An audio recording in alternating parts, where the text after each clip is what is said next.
Welcome to the Deep Dive, your shortcut to being genuinely well-informed. Glad to be here. Today, we are really getting into the weeds. We're talking digital forensics, security, network mechanics. Yep, the stuff where close enough is definitely not good enough. Exactly. It's all about those precise, non-negotiable answers.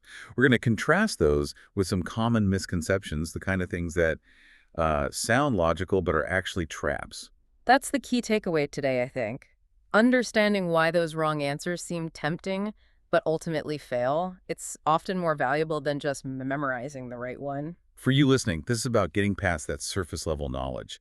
We're digging into the deep, detailed rules, how digital evidence has to be handled, how network attacks actually get detected. And I'll be guiding us through some of those critical distinctions and, the real-world implications. Okay, let's unpack this. Where do we start? Foundational principles. Yeah, let's start right at the beginning. Evidence integrity and how things move between, say, a corporate investigation and law enforcement. All right, so an investigator shows up. There's a computer, maybe other devices, lots to do, right? Making copies, documenting everything, checking if the machine is on or off. Sure, a whole checklist of initial actions. But our sources point out this common trap, confusing the steps you take, the methods, with the actual ultimate goal. When it comes to cataloging digital evidence, what's the number one commitment, the main objective? It boils down to one core principle: preserve evidence integrity. That's it. Full stop. Preserve integrity. Yeah. Okay. That's the non-negotiable goal. Everything else you mentioned, labeling cables, calculating hashes, making images, those are all just methods to achieve that goal. Okay, because it feels like making that perfect copy, that bitstream image, is the main thing. Why isn't just getting the image the end goal? Well, making the image is absolutely essential, don't get me wrong. It's how you capture the data. But the image itself doesn't prove anything about whether the evidence is trustworthy. Right. Integrity means you need to be able to stand up in court and demonstrate, beyond any reasonable doubt, that the evidence hasn't been changed, damaged, or messed with in any way from the second you collected it. And how do you demonstrate that? That's where hashing comes in.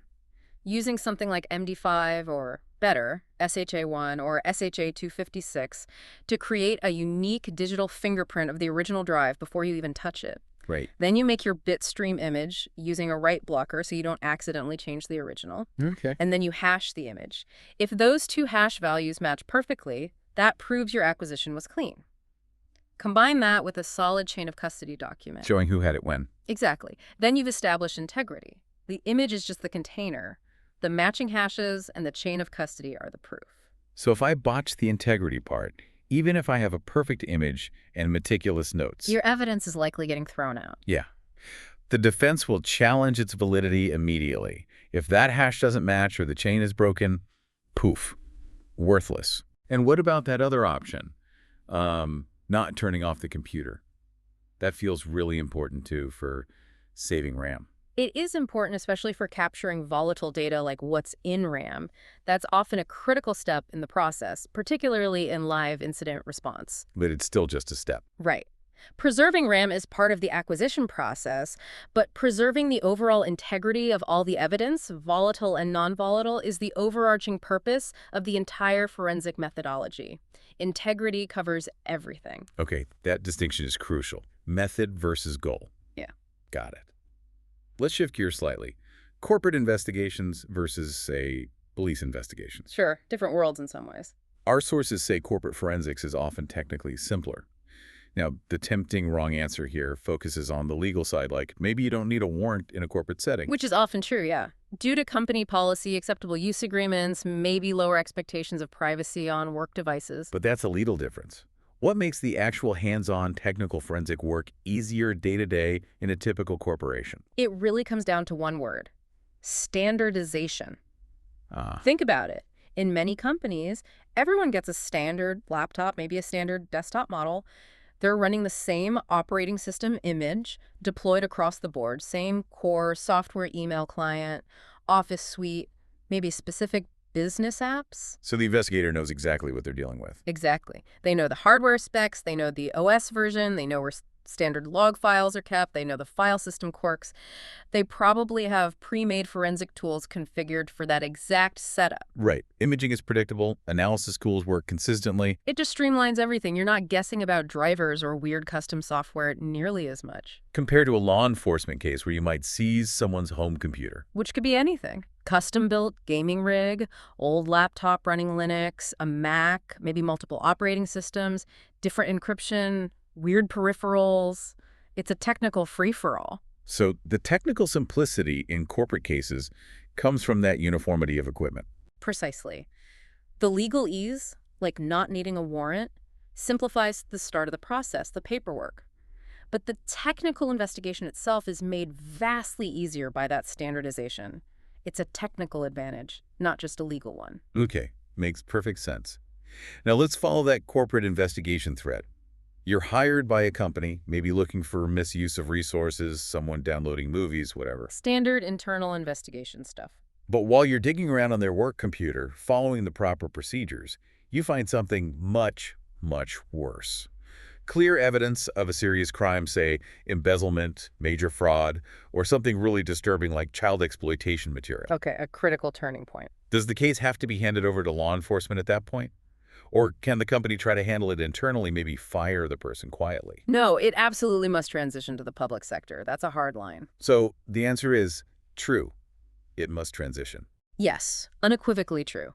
Once clear evidence of a significant criminal act is discovered during a private investigation, the investigator and the company have a legal and ethical obligation to report it to the appropriate law enforcement agency.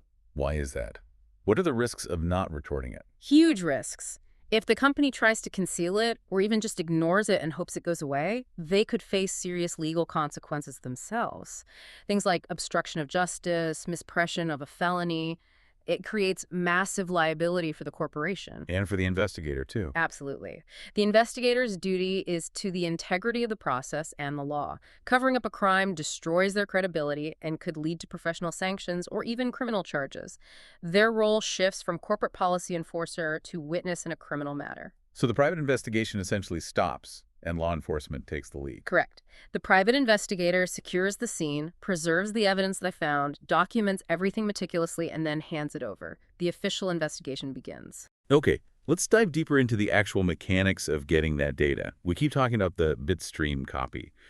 Why is just doing a regular file backup, like dragging files to an external drive or using standard backup software, totally useless for forensics? It's useless because it only captures the active logical files, the stuff the operating system currently sees and manages, files that have active entries in the file allocation table or the MFT. So the files you see in Windows Explorer Finder. Pretty much, yeah. And that might be, 80%, maybe 90% of the use space on the drive.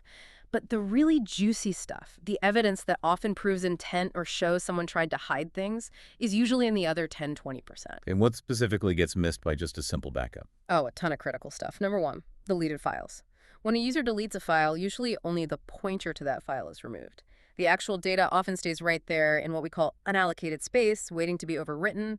A standard backup ignores unallocated space entirely. Okay, so deleted files are gone from a backup. What else? Second, you miss data fragments in file slack. That's the little bit of leftover space at the end of the last cluster assigned to a file. If a file is, say, 1,000 bytes, but the system assigns disk space in 40 96-byte chunks, clusters, there's over 3,000 bytes of slack space in that last cluster. Old data fragments from previously deleted files can linger there. Backups don't grab slack. Wow, okay. Deleted files, file slack, anything else? Third, and this is huge, you miss a lot of crucial system metadata. A backup might get basic timestamps, but a bitstream image gets the entire structure, the full master file table, MFT, on NTFS, partition tables, boot sectors. This metadata tells you not just what files existed, but how they existed, when they were accessed, modified, created, deleted, the whole history. So if you show up in court with just a logical backup, the defense lawyer will tear you apart. Did you examine the unallocated space for deleted evidence that might exonerate my client? No. Did you analyze file slack? No. Your investigation looks incomplete, maybe even biased, case compromised. Whereas the bitstream copy gets everything, Yep. sector by sector. Exactly. It's a perfect replica of the entire physical or logical structure of the storage medium. Allocated space, unallocated space, slack space, boot records, partition tables, the works. It's the only forensically sound way to acquire digital storage media. Now, staying with precision, how does an investigator know what a file really is? People try to hide things, right? Rename secretplans.docs to boringreport.txt or even catphoto.jpg. Yeah, that's a common, though usually pretty basic attempt at obfuscation. So you can't just trust the file extension. Absolutely not. The file extension is just part of the name, easily changed, and primarily used by the operating system to associate the file with a program. A forensic investigator ignores the extension, mostly. So what do they look at? They look at the file header, also known as the file signature, or sometimes the magic number. Magic number. Yeah, it's a specific sequence of bytes right at the very beginning of the file's data. Most standard file types have a unique signature, like a JPEG file usually starts with FFD8FF, a PDF starts with PC2PYAKF, a Windows executable.exe starts with MZ.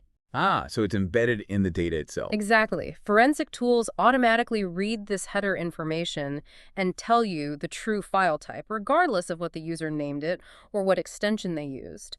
If it looks like a cat picture, but the header says it's a zip archive or an encrypted volume, well, that's what it is. That's clever. The data reveals itself. The data doesn't lie. The name can. Okay, this leads us directly to what you called the cardinal sin. The absolute don't do this rule. Let's say a team finds an old zip disk, maybe from a suspect. Instead of properly imaging it first, Uh-oh. I see where this is going. they pop it into a spare computer, maybe even an isolated forensic machine, just to quickly see what's on it. What fundamental error did they just commit? They tampered with the evidence simply by using it. It's that stark. Even on an isolated machine? Even if they just looked, didn't save anything. Yes. The moment you mount that original media on any live operating system, even a specialized forensic one without a write blocker actively engaged, the OS interacts with it. It reads the file system structure to display the contents. In doing so, it almost inevitably updates metadata. The most common one is the last access timestamp on files or directories. That timestamp is now changed from what it was when the evidence was seized. Just by looking? Just by the OS reading the directory structure. Poof, integrity is gone. You've altered the original evidence. Maybe the system tried to write thumbnail cache files or index the contents. You just don't do it. So the unbreakable rule is, Always, always, always use a write blocker when connecting original media. Create a verified bitstream image. Then, put the original evidence away securely and do all your analysis on the verified forensic copy. Never touch the original again unless absolutely necessary, and even then, under very controlled conditions. write blocker, image, work on the copy. Got it. It's the only way to ensure admissibility and maintain that crucial integrity. Okay, let's talk about finding stuff even when someone tries to cover their tracks. Scenario 1. The user thinks they're clever. They clear their browser history, delete their cookies, empty the recycle bin, maybe delete specific incriminating files. Standard cleanup attempt. What's the investigator's most effective first move to prove what they were doing? Still the same fundamental step. Image the entire hard drive, then use forensic data recovery tools. Why? If they deleted it, isn't gone? Not usually, not immediately. Like we said before, deleting files or clearing history typically just removes the pointers or the index entries. The actual data often remains sitting in unallocated space until the operating system needs that physical space for something new and overwrites it. So it's like ripping a page out of the table of contents, but the chapter is still in the book. Exactly like that. Forensic tools are designed specifically to scan that unallocated space, find those data remnants, browser history fragments, deleted documents, emails, chat logs, and carve them out, reconstruct them. So checking the registry or talking to coworkers might be useful later, but the main thing is recovering that deleted data from the disk image. That's usually the most powerful and direct evidence. Registry analysis is important too, for sure, but recovering the raw data is primary. Okay, trickier scenario now. An investigator is looking into check fraud. They suspect an employee was creating fake checks on their worked PC. But they search the drive image, and there are no save check template files, no save fake check images, nothing. Okay. So the suspect might have been careful not to save the incriminating work. Right, maybe they worked on it in, say, Photoshop or Word, printed it, and then closed the program without saving the file. Where might remnants of that unsaved work still exist? Yeah. The trap answer might be the registry or temp files. While temp files might hold something sometimes, the prime location for data that was active in memory but never explicitly saved to a file is the swap file or a page file. The swap file. Explain that. Okay, so your computer has a limited amount of physical RAM, right? When you're running lots of programs or working with large files, you can run out of RAM. Sure. To handle this, the operating system takes chunks of data from RAM that haven't been used recently and temporarily writes them to a hidden file on the hard drive, the swap file. Pagefile.sys on Windows, swap partition on Linux. This frees up RAM for active processes. Like virtual memory on disk. Exactly. So if that employee had the fake check document open in memory for a while, even if they never hit save, it's highly likely that parts of that document, maybe text fragments, images, layout data, got paged out of active RAM and written into the swap file by the OS. Even if they close the program without saving. Yes, because the OS manages paging in the background. Those fragments might persist in the swap file until that disk space is overwritten. Analyzing the swap file is often a goldmine for finding this kind of ghost data that existed only in memory. So not the registry, that's for settings. Not the recycle bin, requires saving then deleting. But the swap file for unsaved, volatile memory remnants. That's your best bet for that specific scenario. Okay, shifting from finding data to destroying it. What's the only truly reliable way to make data on a modern hard drive unrecoverable? The tempting wrong answer is often degaussing using a big magnet. Right. Degaussing sounds powerful, and it was effective on older media like floppy disks or tapes. But not modern hard drives. Why not? Two main reasons. Okay. First, areal density. Modern hard drive platters pack magnetic bits incredibly close together. It takes a much stronger, much more focused magnetic field to reliably scramble every single one of those tiny domains compared to older, less dense media. Okay, density's higher. Second, shielding and materials. Modern drives often have better shielding, and the magnetic materials used for the platters themselves require a higher coercivity, meaning a stronger magnetic field is needed to change their magnetic state. Many standard degaussers just aren't powerful enough or can't guarantee complete erasure across the entire platter surface, especially on higher capacity drives. It's unreliable. So if degaussing is out for reliable destruction, what is the forensically accepted method? The gold standard is data wiping, also called sanitization. This involves using specialized software to overwrite every single accessible sector on the hard drive multiple times with specific patterns. Like writing all zeros, then all ones, then random data. Exactly. Standards like the U.S. Department of Defense DoD 5220.22-M specify multiple passes with different patterns. The idea is to completely obliterate the original magnetic signal, making it practically impossible to recover the original data, even with specialized lab equipment.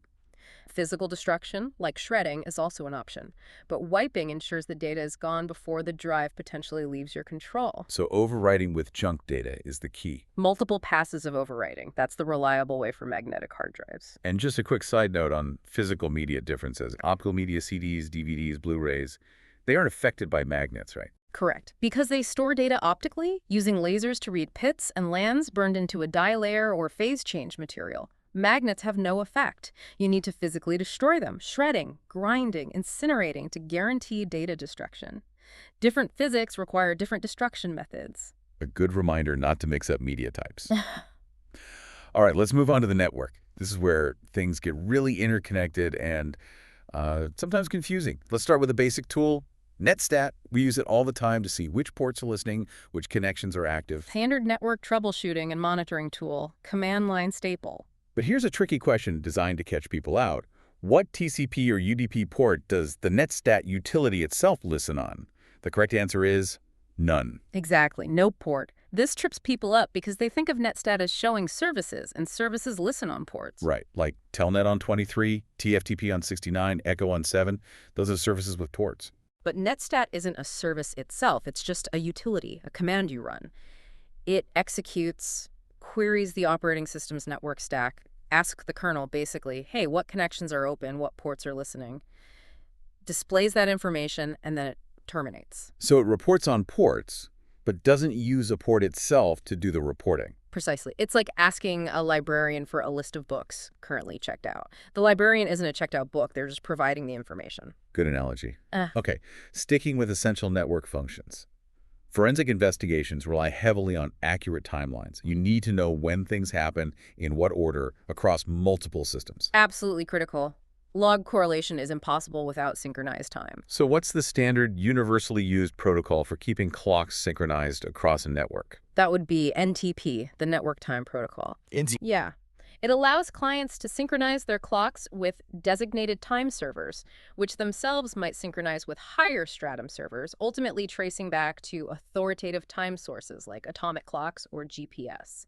You need reliable NTP running across your infrastructure servers, workstations, firewalls, routers to have any hope of building an accurate event timeline during an investigation. Milliseconds can matter. Okay, let's talk about moving packets around. Routers. We know they operate at OSI layer 3, the network layer. Why layer 3? Because their primary job is to make forwarding decisions based on logical IP addresses. They look at the destination IP address in the packet header, consult their routing table, and figure out which network interface or next hop router to send the packet towards to get it closer to its final destination. That IP address handling is the defining characteristic of Layer 3. Right, unlike switches at layer 2 using MC addresses. Correct. Routers connect different logical networks. Switches generally connect devices within the same network segment. So the router gets a packet. It looks at the destination IP. What happens if that specific destination network isn't listed in its routing table? Does it just drop the packet? Not usually, no. Most routers are configured with a gateway of last resort, also known as a default route. Gateway of last resort. Sounds dramatic. It's basically the router's if all else fails instruction. The configuration tells it, if you don't have a specific route for this destination IP address, send the packet to this next hop IP address. And where does that gateway typically point? Usually towards a larger upstream router, maybe the ISP's edge router or a core router within the organization's network. It's the path packets take when the local router doesn't know the specific way. It prevents packets for unknown destinations from just being dropped immediately. It gives them a chance to find their way through the broader network or the internet. BGP, the Border Gateway Protocol, is involved in how routers learn about the routes globally, but the gateway of last resort is the immediate fallback for an unknown destination. Okay, that makes sense. It's a failsafe. Now, let's jump to wireless. Wi-Fi access points, APs. In an office or building with multiple APs, why is it standard practice to configure nearby APs on different non-overlapping channels, like 1, 6, and 11 in the 2.4 gigahertz band? We do that specifically to avoid crosstalk, or more technically, co-channel interference, CCI, and adjacent channel interference, ACI. Crosstalk, like interference. Exactly. Wi-Fi channels are specific frequency ranges. If two APs close to each other are transmitting on the exact same frequency, co-channel, their signals interfere, basically shouting over each other. It corrupts data, forces retransmissions, and drastically reduces performance for everyone connected to either AP. And even channels next to each other can interfere. Yes, that's adjacent channel interference. Channels like 1 and 2 or 6 and 7 actually overlap significantly in the frequencies they use. That's why 1, 6, and 11 are the standard choices in the 2.4 gigahertz band in North America. They are spaced far enough apart that their main frequency lobes don't overlap, minimizing both CCI and ACI. It allows the APs to coexist peacefully in the same physical space. So using different channels keeps the signals clean. Got it. Now, this next one is a really crucial interaction, or rather, conflict between security tools. A company sets up a firewall. They configure NAT, network address translation, so internal users can share a public IP to get to the internet. Very standard setup. They also want strong security, so they enable IPsec for encrypted connections, maybe for VPN or secure communications. Suddenly, things break. Internal users maybe can't get out, or the IPsec tunnels won't establish. Why? The answer, fundamentally, is that NAT and IPsec don't play well together. Specifically, DNAT does not work with IPsec in its basic form. This is a classic and often painful aha moment for network engineers. They're both essential technologies, but they have a fundamental conflict in how they operate. What's the conflict? Okay, think about what each one does. NAT's whole purpose is to rewrite IP addresses in the packet header. Typically, it changes the source private IP address of an outgoing packet to the firewall's public IP address. So the internet sees the traffic coming from the firewall. Right. And it has to rewrite the source port, too, usually, to keep track of different internal connections. That's NAPT, or pay, technically, but part of the NAT function. Now, think about IPsec. A core part of IPsec, especially in its transport mode or with the authentication header, AH protocol, is providing integrity protection for the IP header. Meaning it checks if the header was changed. Exactly. It calculates a cryptographic checksum or hash of the header fields. If any of those fields change in transit, the receiving IPsec peer will detect it, assume the packet was tampered with, and discard it. And NAT has to change the header. See the problem. NAT must rewrite the source IP address, and maybe port, for the connection to work across the public internet. But the moment it does that, it invalidates the IPsec integrity check. IPsec sees the change made by NAT, thinks it's an attack or corruption, and kills the connection. Boom, no traffic flows. So they fundamentally break each other. In their basic implementations, yes. Now, there are workarounds, most notably NAT traversal, NAT-T, which encapsulates the IPsec packet inside UDP packets specifically to get around this NAT modification issue. But you have to explicitly configure and support NAT-T on both ends. Without it, standard NAT and standard IPsec are incompatible. It's a critical design consideration for network architects. Okay, let's switch to analyzing attacks. We're investigators now, looking at the breadcrumbs left behind. First up, tracing a malicious or threatening email. What's the single most reliable piece of information in that email for tracking its origin? Forget the from address. That's trivially easy to forge. Right, anyone can put anything there. Reply to address. Also easily forged. The gold mine is the full email header. The stuff usually hidden unless you specifically view full headers or source. Exactly. It looks like a bunch of technical gobbledygook, but it contains a series of received lines. Each received line is added by a mail server as the email passes through it on its journey from the sender to the recipient. So it's like a digital postmark trail. Precisely. Each received line typically includes the IP address of the server that sent the email to it, the name of the server that received it, and a timestamp. By reading these received lines from bottom to top, you can trace the path the email took, hop by hop, often back to the originating mail server, and sometimes even the sender's actual IP address, though that can be obscured by webmail or VPNs. It's much harder to fake the entire chain of received headers convincingly. So the header is the key for tracing. Got it. Sticking with logs, let's talk web server logs. And investigators reviewing logs, maybe looking for signs of scanning or attempts to access non-existent pages or directories. What's the specific HTTP status code that means resource not found? That's the universally recognized 404. 404, not found. We've all seen that on websites. Right. And knowing these codes precisely is vital for log analysis. Seeing a lot of 404s for sensitive-sounding file names might indicate someone is probing for vulnerabilities or trying to access things they shouldn't. You need to distinguish it from, say, a 200, okay, successful request, or a 500 series error, server-side problem. 404 specifically means the server understood the request but couldn't find the requested resource. Knowing the code speeds up the analysis immensely. Absolutely. It's the language the systems speak. Okay, now for an intrusion detection system, IDS alert. The log shows an event signature, like IDS 181 NOPS by 86. What kind of attack does that specific signature, especially the NOPS by 86 part, strongly indicate? That's a huge red flag for a buffer overflow attempt. A buffer overflow. And the NOPS by 86 tells you that. How? By 86 points to the target processor architecture standard Intel AMD processors. NOPs refers to a NOP sled. NOP sled? What is that? NOP stands for no operation. It's an assembly language instruction, like 0 by 90 and by 86 assembly, that basically tells the processor, do nothing, just move to the next instruction.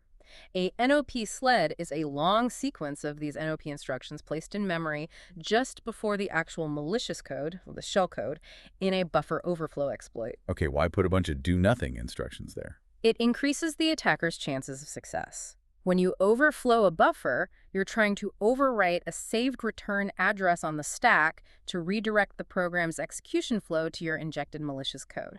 But it can be hard to predict exactly where your code will land in memory or exactly where the execution pointer will jump. So the sled gives you a bigger target. Precisely. If the execution jump lands anywhere within that long string of NOPs, the processor will just slide down the sled instruction by instruction until it hits the actual start of the malicious payload. It makes the exploit much more reliable. Seeing NOPS by 86 in an IDS log means the system detected this classic buffer overflow technique. That's clever, in a malicious way. And this connects directly to a classic code vulnerability example. A snippet of C code. char buffer 10. char buffer argv11. What vulnerability does this scream? That is the textbook definition of a buffer overflow vulnerability right there. Why? What's wrong with Strappy? Strappy is notoriously unsafe because it does absolutely no bounds checking. The programmer created a buffer that can only hold 10 characters, 9 plus a null terminator.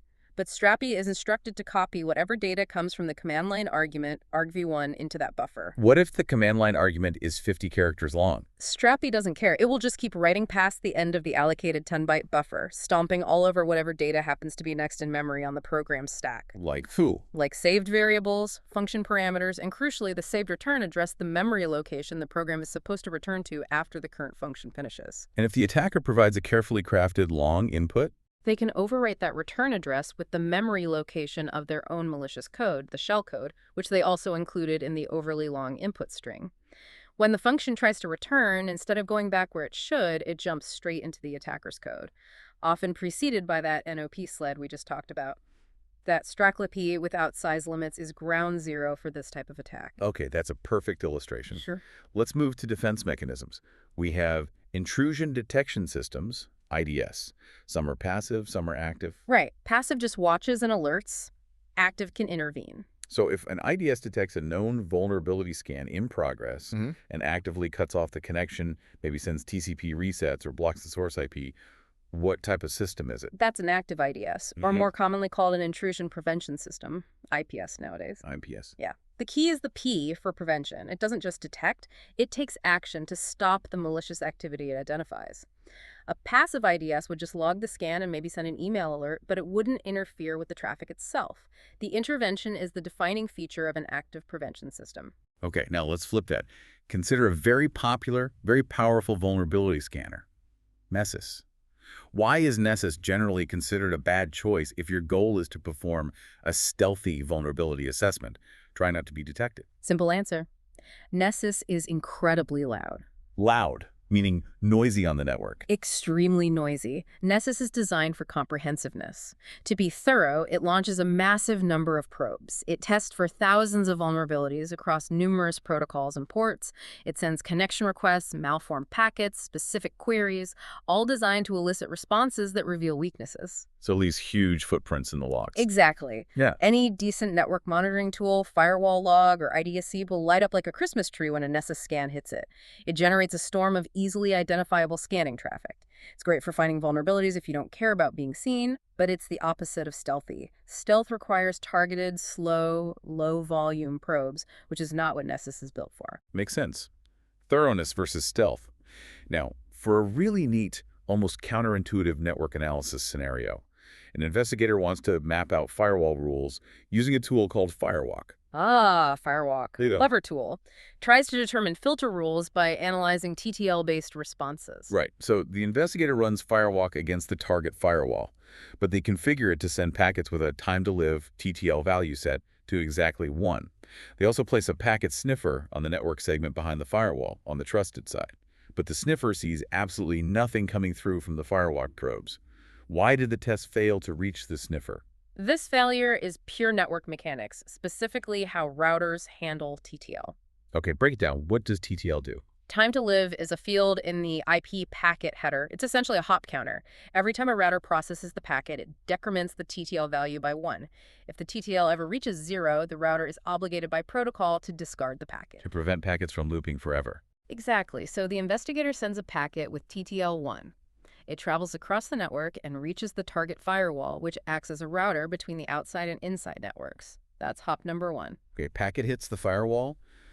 TTL is 1. The firewall, doing its job as a router, receives the packet and decrements the TTL. 1 minus 1 equals 0. TTL is now 0. And what happens when TTL hits 0? The router drops the packet. Bingo.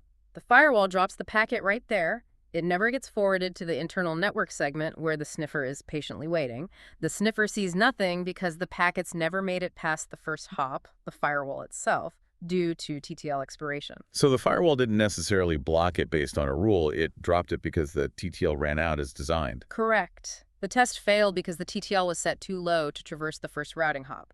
Firewalk usually relies on analyzing the ICMP TTL exceeded messages that come back from the router when TTL expires, or seeing if packets with slightly higher TTLs do get through to infer rules. Setting TTL 1 guarantees the packet dies at the first hop. All right, last section. This is where the stakes get incredibly high. The legal rules, the ethical duties, professional reputation. The stakes here aren't just technical. They can end careers or land people in jail. No room for error here. Let's start with attorney privilege. Yeah. An investigator is hired not by the company directly, but by the company's external legal counsel, their attorney, to look into potential wrongdoing within the company, maybe in anticipation of a lawsuit. Okay, common arrangement. Why is that investigator generally prohibited from discussing the detailed findings or their work process directly with the company's CEO, even though the CEO is technically the boss of the company being investigated? This protection comes from the attorney work product doctrine. Work product doctrine. Yeah. This legal rule shields materials, notes, reports, analyses, interview summaries prepared by or for an attorney in anticipation of litigation. The key is anticipation of litigation. Because the investigator was hired by the attorney for this purpose, the investigator is acting as an agent of the attorney. So the investigator's work is covered by the attorney's privilege. Essentially, yes. The work product belongs to the attorney's strategic preparation for the potential legal battle.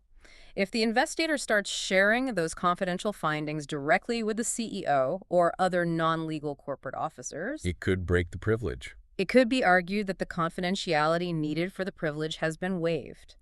That could make the investigator's work discoverable by the opposing side in the lawsuit, potentially damaging the company's legal strategy. So communication is strictly channeled through the hiring attorney to maintain that protection.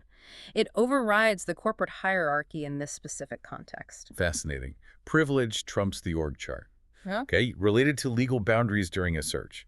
An investigator has legitimate legal access to search a computer, maybe a warrant, maybe consent, looking for evidence of, say, stolen intellectual property. Okay, a lawful search is underway for specific items. While conducting this authorized search, they stumble across completely unrelated, but obviously illegal material. Let's use the example of child exploitation images just sitting there in a folder they were examining as part of the search for the stolen IP. What legal principle allows them to seize that unrelated contraband immediately without needing a new, separate warrant? That's the plain view doctrine. Plain view. Yes. It's an exception to the warrant requirement. It has a couple of key conditions, though. First, the officer or investigator must be lawfully present in the location where they see the item. In this case, they are, because they're conducting a valid search for stolen IP. Okay, lawfully present. What's the second condition? Second, the incriminating nature of the item they see must be immediately apparent. They don't need to investigate further to know it's contraband or evidence of a crime. If they open a folder looking for stolen code and instead see instantly recognizable child exploitation images, the illegal nature is immediately apparent. So they don't need to, analyze the images to confirm. No, if it's obvious on its face. If those two conditions are met, lawful presence and immediately apparent incriminating nature, they can seize the evidence under the plain view doctrine without stopping to get a second warrant for the unrelated crime. Got it. Lawful presence, immediately apparent. Okay, next up is a huge ethical responsibility, particularly for investigators working with the prosecution side. It's related to the Brady rule. Brady. Hugely important. So the investigator, working for the prosecutor's office, uncovers evidence during their analysis that actually helps the defense. It points towards the defendant's innocence or mitigates their guilt.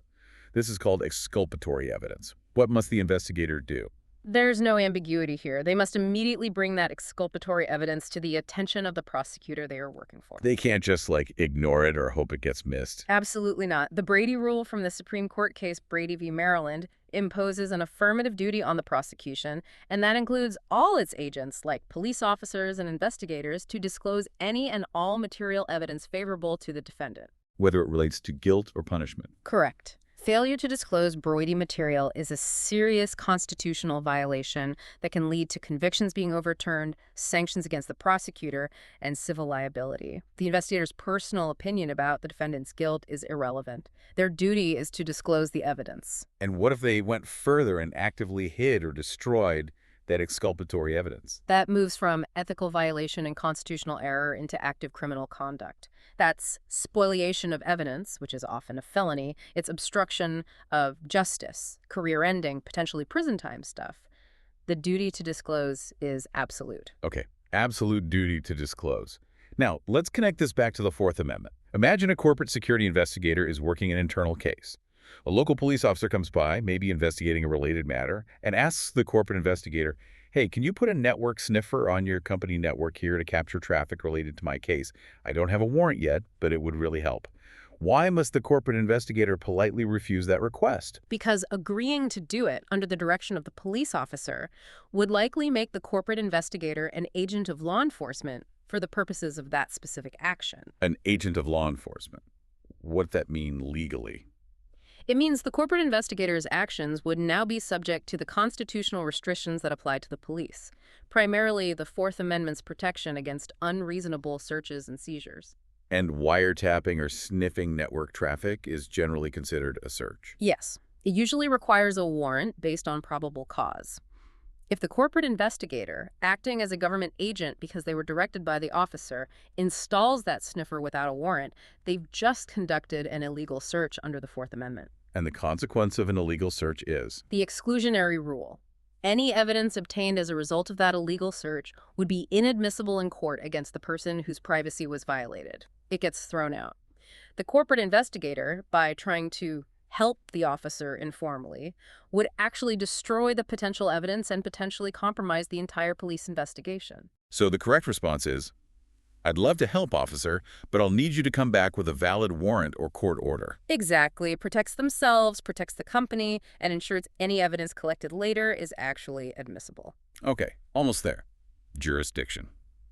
For major cybercrimes, especially those involving significant financial losses, like theft of millions from banks or large-scale computer fraud crossing state lines, which U.S. federal law enforcement agency typically takes the lead or is the mandated coordinating body. While the FBI certainly investigates a lot of cybercrime, the agency with a specific historical and ongoing mandate for major financial crimes, including computer fraud and attacks against financial institutions, is the U.S. Secret Service. The Secret Service? Yeah. Really? I thought they just protected the president. That's their most visible role now, sure. But they were originally founded back in 1865 under the Department of the Treasury, specifically to combat rampant counterfeiting of U.S. currency after the Civil War. Ah, so a financial crime origin. Exactly. That mandate evolved over time to include protection of the president, especially after McKinley's assassination, but they retained and expanded their role in investigating financial crimes. As finance became increasingly electronic, their mission grew to include computer fraud, access device fraud like credit cards, network intrusions targeting financial data, and identity theft. So for those large-scale financial cyber cases, the Secret Service often has primary jurisdiction or plays a key coordinating role through initiatives like their electronic crimes task forces. Interesting history. Secret Service for major financial cybercrime. Okay, final point. And it ties everything together. We've talked about all these precise rules. Yeah. Bitstream copies, chain of custody, Brady rule, attorney work product, avoiding becoming a government agent. How many times does a professional digital forensics investigator need to seriously mess up one of these fundamental rules? Maybe get evidence thrown out of a major case due to their error before their career is effectively over. The brutal truth, only one. Just one mistake. In many cases, yes. A forensic expert's entire value rests on their credibility. Their reputation for being meticulous, objective, and infallible in their procedures and testimony. If they mishandle evidence leading to its inadmissibility, if their analysis is shown to be faulty in a cross-examination, if they violate ethical rules like Brady. Lawyers won't hire them again. Exactly. Opposing counsel will destroy their credibility on the stand in future cases by bringing up the past failure. Prosecutors won't want to rely on them. Defense attorneys won't trust their findings. Their ability to function as an effective expert witness, which is often the core of their job, evaporates. One significant public failure can permanently damage their reputation beyond repair. Wow. That really underscores why every single detail we discussed is so critical. It's a field with zero tolerance for cutting corners. The stakes are just too high for the case, for justice, and for the investigator's own career. #outro. That really wraps it up perfectly. The absolute necessity of precision. We've hit on so much, from why corporate cases can be technically simpler due to standardization, To that fundamental clash between how NAT works and how IPsec works. the critical importance of hashing for integrity, the swap file for finding unsaved data, the duty to disclose exculpatory evidence under Brady. And understanding why seemingly good ideas like degaussing a modern drive or helping police without a warrant are actually major pitfalls. It highlights that a true expert doesn't just know the right answer. They understand why the other answers, the tempting ones, are wrong. Like confusing legalese with technicalese, or thinking deleted means gone. Those distinctions are everything. The devil is always in those technical and procedural details. Absolutely. And it makes Yeah. you think, We saw how a simple TTL setting of 1 could completely blind a network sniffer. Or another detail we didn't elaborate on much, but is in the sources how copying an EFS encrypted file from an NTFS drive to, say, a FAT32 USB stick automatically decrypts it in the process, which could be a huge security blunder or an investigative clue. Right, understanding those default behaviors of file systems and protocols is crucial. So here's something to chew on.